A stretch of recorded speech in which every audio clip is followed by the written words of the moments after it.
بس على ان موضوع الرؤى واللي في ناس بتشوفني في الاحلام والكلام ده للمره التانيه برد.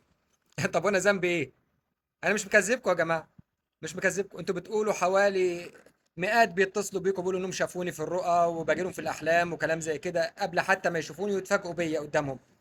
وانت يا اخ اللي عامل الفيديوهات اول واحد عمل الكلام ده، قلت ان انا شفتني وقابلتني في الكهف، وان انا احتضنتك وقلت لك ان انا المسيح. انا مالي ومال اللي اتقال لك في الحلم، وانا مسؤول عن الحلم بتاعك.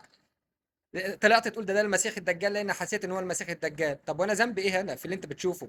الست اللي بتقول صحي تلاقي الصور مرسومه عندها على الجدران في مصر ومش عارف ايه، وانها شافتني وعمرها 6 سنين وشافتني برضه بعد كده وبنتها برضه حلمت بيا قبل كده. طب وانا ذنبي ايه؟ طب ما انا الاف الناس بيتصلوا بيا فعلا بيقولوا انهم شافوني. طب انا اعمل ايه يعني في الاحلام بتاعتهم يعني؟ هعمل لكم ايه؟ ايه السر في كده؟ انتوا شوفوا لنا حد يفسر.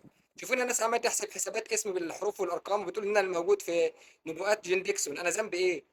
سيبكم من الكلام ده وخليكم صراحين.